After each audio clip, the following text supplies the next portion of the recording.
आओ हिंदी सीखे में आज हम पढ़ने वाले हैं वाच्य। वाच्य का अध्ययन भी हम वाक्य विचार के अंतर्गत करते हैं। वाच्य समझने के लिए इसकी परिभाषा देख लेते हैं। क्रिया के जिस रूप से यह ज्ञात हो कि उसके लिंग वचन का प्रयोग कर्ता, कर्म या भाव में से किसके अनुसार किया गया है उसे वाच्य कहते हैं। इसे एक उदाहरण से समझ लेते हैं। लड़कियां गीत गाती हैं। अब यहाँ पर जो क्रिया है गाती है, और इस गाती है क्रिया का प्रयोग कर्ता के अनुसार हुआ है, यानी लड़कियां यहाँ पर करता है, और लड़कियां स्त्रीलिंग और बहुवचन है तो क्रिया भी हमारी स्त्रीलिंग और बहुवचन की होगी। तो ये जो क्रिया का प्रयोग कर्ता के लिए हुआ है तो एक प्रकार तो ये हो गया, यानी कर्ता के लिए प्रयोग होती है क्रिया जब। दूसरा प्रकार है, इसी वाक्य को थोड़ा सा बदल कर लिखते हैं। लड़कियों से गीत गाया जाता है। अब गाया जाता है कि जो क्रिया है वह गीत के लिए प्रयोग हो रही है, और गीत यहाँ पर कर्म है। पहले वाक्य में क्रिया का प्रयोग कर्ता के अनुसार हुआ था, दूसरे वाक्य में क्रिया का प्रयोग गीत के यानी कर्म के अनुसार हुआ है। और तीसरा वाक्य भी पढ़ते हैं हम। लड़कियों से गीत गाया नहीं जाता। अब यहाँ पर जो क्रिया है गाया नहीं जाता है, ये ना तो कर्ता यानी लड़कियों के लिए और ना ही गीत यानी कर्म के लिए प्रयोग हो रही है। यहाँ पर भाव की प्रधानता है। तो इस तरह वाक्यों में पहले वाक्य में क्रिया कर्ता के लिंग वचन के अनुसार, दूसरे वाक्य में क्रिया कर्म के लिंग वचन के अनुसार, और तीसरे वाक्य में केवल भाव की प्रधानता है। क्रिया ना तो कर्ता के अनुसार ना ही कर्म के अनुसार प्रयोग हो रही है। एक और वाक्य देखते हैं और उसका फिर परिवर्तन भी करते हैं अगले दो तरह से। रवि पुस्तक पढ़ता है। अब यहाँ रवि एक वचन पुल्लिंग है तो क्रिया भी एक वचन और पुल्लिंग की होगी, पढ़ता है। दूसरे वाक्य में देखिए, रवि द्वारा पुस्तक पढ़ी जाती है। अब यहाँ पर जो पढ़ी जाती है क्रिया है यह रवि के लिए नहीं, कर्ता के लिए प्रयोग नहीं हो रही, कर्म के लिए प्रयोग हो रही है। और तीसरे वाक्य में रवि द्वारा पुस्तक पढ़ी नहीं जाती है। तो देखिए, एक नकारात्मक वाक्य बन गया है, निषेधात्मक वाक्य है। और यहाँ पर जो क्रिया है ना तो कर्ता के लिए प्रयोग हो रही है ना कर्म के लिए, यहाँ केवल भाव की प्रधानता है। तो इस तरह से वाच्य में हम वाक्यों को तीन भागों में बांट सकते हैं। वाच्य के तीन प्रकार हैं, कर्तृवाच्य, कर्मवाच्य और भाववाच्य। अब कैसे परिवर्तन होता है इन्हें हम वाक्य के द्वारा समझ लेते हैं। रीना पत्र लिखती है, तो यहाँ रीना कर्ता है, पत्र कर्म है और लिखती है क्रिया है। लिखती है क्रिया रीना कर्ता के लिए प्रयोग हो रही है। दूसरे में देखिए, रीना से पत्र लिखा जाता है। यहाँ पर रीना कर्ता है, पत्र कर्म है और लिखा जाता है क्रिया। लिखा जाता है क्रिया कर्ता के अनुसार प्रयोग न होकर पत्र कर्म के अनुसार हो रही है। अब इसी वाक्य को हम एक और तरीके से लिखते हैं। रीना से पत्र लिखा नहीं जाता। यहाँ लिखा नहीं जाता जो क्रिया है वह ना तो कर्ता के अनुसार ना ही कर्म के अनुसार प्रयोग हो रही है, यहाँ पर भाव की प्रधानता है। तो इस तरह से जब क्रिया कर्ता के लिंग वचन के अनुसार प्रयोग होती है तो उस वाक्य में कर्तृवाच्य होता है। जब क्रिया कर्म के लिंग वचन के अनुसार प्रयोग होती है तो वहां उस वाक्य में कर्मवाच्य प्रधान वाक्य होता है वह। और जब क्रिया ना तो कर्ता के लिंग वचन के अनुसार ना ही कर्म के लिंग वचन के अनुसार प्रयोग होती है तो वहां जो वाच्य है वह भाववाच्य प्रधान वाक्य कहलाता है। सबसे पहले हम पढ़ते हैं वाच्य का पहला प्रकार कर्तृवाच्य, और उसकी हम पहले परिभाषा देख लेते हैं। जब क्रिया का रूप कर्ता के अनुसार होता है तब उसे कर्तृवाच्य कहते हैं। जैसे श्याम चित्र बनाता है, लड़का पतंग उड़ा रहा है, मैं पुस्तक पढ़ता हूँ, सीमा नृत्य कर रही है। इन सभी वाक्यों में जो क्रिया है बनाता है, उड़ा रहा है, पढ़ता हूँ और कर रही है, कर्ता के अनुसार इनका प्रयोग हुआ है, कर्ता के लिंग वचन के अनुसार इनका प्रयोग हुआ है। अतः ये सभी वाक्य कर्तृवाच्य के वाक्य हैं और यहाँ पर कर्तृवाच्य की क्रियाएं हैं। वाच्य का दूसरा प्रकार है कर्मवाच्य। इसकी परिभाषा पढ़ लेते हैं। वाक्य में जब क्रिया का रूप कर्ता के अनुसार ना होकर कर्म के अनुसार होता है, ध्यान से सुनिए, वाक्य में जब क्रिया का रूप कर्ता के अनुसार ना होकर कर्म के अनुसार होता है तो उसे कर्मवाच्य कहते हैं। अब इसके रूप को देख लेते हैं। श्याम से चित्र बनाया जाता है। दूसरा वाक्य, लड़के द्वारा पतंग उड़ाई जाती है। मेरे द्वारा पुस्तक पढ़ी जाती है। सीमा द्वारा नृत्य किया जाता है। इन चारों ही वाक्यों में जो क्रिया है वह कर्म के लिंग वचन के अनुसार प्रयोग हो रही है। पहले वाक्य में कर्म है चित्र, दूसरे में पतंग, तीसरे में पुस्तक और चौथे में नृत्य। और इसमें जो इनके लिए प्रयोग की गई क्रिया है वह कर्मवाच्य की क्रिया कहलाई जाएगी, क्योंकि यह कर्म के लिए प्रयोग की गई है। तो ये सभी जो वाक्य हैं कर्मवाच्य प्रधान वाक्य कहे जाएंगे। वाच्य का तीसरा प्रकार है भाववाच्य। इसकी परिभाषा देखते हैं। वाक्य में जब क्रिया का रूप कर्ता और कर्म के अनुसार ना होकर भाव के अनुसार होता है। अब देखिए, इसमें क्रिया का जो प्रयोग है वो ना तो कर्ता के अनुसार हो रहा है और ना कर्म के अनुसार हो रहा है, उसमें केवल भाव के अनुसार होता है, तब वहां भाववाच्य होता है।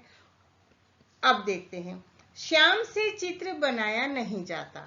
नहीं जाता क्रिया का प्रयोग ना तो कर्ता के लिए हो रहा है और ना ही कर्म के लिए। यहाँ कर्ता कौन सा है? श्याम। और दूसरे में कर्म कौन सा है? चित्र। तो इन दोनों के अनुसार, लिंग वचन के अनुसार नहीं जाता क्रिया का प्रयोग नहीं हो रहा है। ये भाव की प्रधानता है इसमें। ऐसा ही एक और वाक्य देखते हैं। लड़के द्वारा पतंग उड़ाई नहीं जाती। एक और देखते हैं। मेरे द्वारा पुस्तक पढ़ी नहीं जाती। सीमा द्वारा नृत्य किया नहीं जाता। इन सभी वाक्यों की क्रियाएं ना तो कर्ता के अनुसार हैं और ना ही कर्म के अनुसार हैं, इसलिए ये सभी क्रियाएं भाववाच्य की क्रियाएं हैं और ये सभी वाक्य भाववाच्य प्रधान वाक्य हैं। वाच्य तो आपको समझ आ गए होंगे। अब परीक्षा में अक्सर वाच्य परिवर्तन करवाया जाता है, तो वह समझते हैं। कर्तृवाच्य से कर्मवाच्य में। अब कर्तृवाच्य से कर्मवाच्य में परिवर्तन करते समय हमें कुछ बातों का ध्यान रखना है। क्रिया को कर्म के लिंग और वचन के अनुसार परिवर्तित किया जाता है, यानी जो क्रिया है कर्म के लिंग और वचन के अनुसार बदल जाती है। दूसरा, कर्ता के पश्चात से, के द्वारा या द्वारा शब्द लगाए जाते हैं, यानी जो वाक्य में कर्ता है उसके बाद में, उसके बाद से, के द्वारा या द्वारा शब्द लगाया जाता है। जैसे चित्रकार चित्र बना रहा है, ये कर्तृवाच्य है, क्योंकि बना रहा है जो क्रिया है चित्रकार के लिए प्रयोग हो रही है। दूसरे वाक्य में भी देखिए, अदम्य क्रिकेट खेल रहा था, जो क्रिया है वह अदम्य यानी कर्ता के लिए प्रयोग हो रही है। अब इन वाक्यों को हम कर्मवाच्य में बदलते हैं। पहला वाक्य बदलते हैं, चित्रकारों से चित्र बनाए जा रहे हैं। अब चित्र के लिए यहाँ चित्र कर्म है, कर्म के अनुसार यहाँ पर क्रिया का प्रयोग हुआ है, इसलिए यह वाक्य कर्मवाच्य में बदल गया। यहाँ पर क्रिया जो है कर्मवाच्य की हो गई। इसी तरह आगे देखिए, अदम्य से क्रिकेट खेली जा रही थी, यानी जो खेली जा रही थी क्रिया है वह क्रिकेट कर्म के लिए प्रयोग हो गई, कर्म के अनुसार यहाँ पर प्रयोग हुई, उसके लिंग और वचन के अनुसार क्रिया का प्रयोग हो गया। तो इस तरह से जब हम कर्तृवाच्य से कर्मवाच्य परिवर्तन करते हैं तो कर्ता के साथ से या के द्वारा या द्वारा शब्द लगाते हैं। दूसरा, कर्म के लिंग और वचन के अनुसार क्रिया का प्रयोग करते हैं। कर्तृवाच्य से भाववाच्य में बदलना भी हमारी परीक्षा में आ जाता है। तो इसे बदलते समय हमें कुछ बातों का ध्यान रखना है, यानी कर्ता के साथ से जोड़ा जाता है। कर्तृवाच्य से कर्मवाच्य में परिवर्तन करते समय भी से जोड़ा जाता है और कर्तृवाच्य से भाववाच्य में परिवर्तन करते समय भी कर्ता के साथ से जोड़ा जाता है। भाववाच्य की क्रिया का प्रयोग एकवचन और अन्य पुरुष में किया जाता है।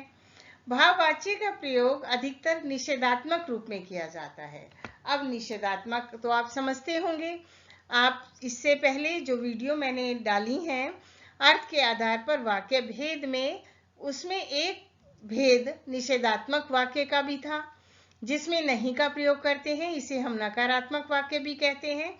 तो भाववाच्य की क्रिया का प्रयोग भी अधिकतर निषेधात्मक रूप में किया जाता है। इसे हम कुछ उदाहरणों से समझते हैं। और एक बात, भाववाच्य के वाक्यों में क्रिया अकर्मक होती है। क्रिया कर्म के आधार पर क्रिया के दो भेद होते हैं, अकर्मक और सकर्मक। इस पर भी वीडियो बनाकर डाला जा चुका है और इन दोनों ही अर्थ के आधार पर वाक्य भेद और क्रिया कर्म के आधार पर क्रिया के भेद दोनों का ही लिंक मैं डिस्क्रिप्शन बॉक्स में डाल दूंगी। आइए अब समझते हैं कि कर्तृवाच्य से भाववाच्य में कैसे परिवर्तन होगा। पहला वाक्य है दादी पढ़ रही है या दादी पुस्तक पढ़ रही है, आप इस तरह भी इसे कह सकते हैं। तो यहाँ पर रही है, जो पढ़ रही है, यह क्रिया दादी कर्ता के लिए प्रयोग हो रही है, तो ये कर्तृवाच्य का वाक्य है। ऐसे ही दूसरा, बच्चे दौड़ रहे हैं, दौड़ रहे हैं क्रिया बच्चे कर्ता के लिए सीधा सीधा कर्ता के कर्म और लिंग के अनुसार प्रयोग हो रही है, तो ये दोनों ही वाक्य कर्तृवाच्य के वाक्य हैं। अब इन्हें भाववाच्य में कैसे बदलते हैं? तो सबसे पहले तो हमने कहा है कर्ता के साथ से जोड़ देते हैं, तो दादी से। दूसरा, ये निषेधात्मक वाक्य है, वाक्य बन जाता है भाववाच्य में, दादी से पढ़ा नहीं जाता, बन गया भाववाच्य का। अब यहाँ पढ़ा नहीं जाता क्रिया ना तो कर्ता है, इसमें कर्म तो है ही नहीं, तो कर्ता के अनुसार प्रयोग नहीं हो रही है, काम नहीं हो रहा है, निषेधात्मक वाक्य है, तो बनाना मुश्किल नहीं है, आप आसानी से इसे बना सकते हैं। अब इसको भी आप बना सकते हैं। आपसे ही मुझे उत्तर चाहिए, बच्चे दौड़ रहे हैं का भाववाच्य क्या होगा? हाँ, बच्चों से दौड़ा नहीं जाता, शाबाश, बिल्कुल सही कहा, बच्चों से दौड़ा नहीं जाता। तो आज का जो वीडियो है यहीं समाप्त होता है और इस आशा के साथ मैं अपना ये पाठ पूरा करती हूँ कि आपको वाच्य समझ आ गए होंगे, वाच्य परिवर्तन कैसे किया जाता है आप समझ गए होंगे। यदि कुछ समझ नहीं आया है तो कमेंट करें, आपके प्रश्नों का उत्तर अवश्य दिया जाएगा। आप हिंदी व्याकरण से संबंधित कोई जानकारी चाहते हैं तो कमेंट बॉक्स में अवश्य लिखें। इस चैनल को सब्सक्राइब, लाइक एवं शेयर अवश्य करें। वीडियो पूरा देखने के लिए धन्यवाद। हिंदी अध्यापिका शशि चौहान।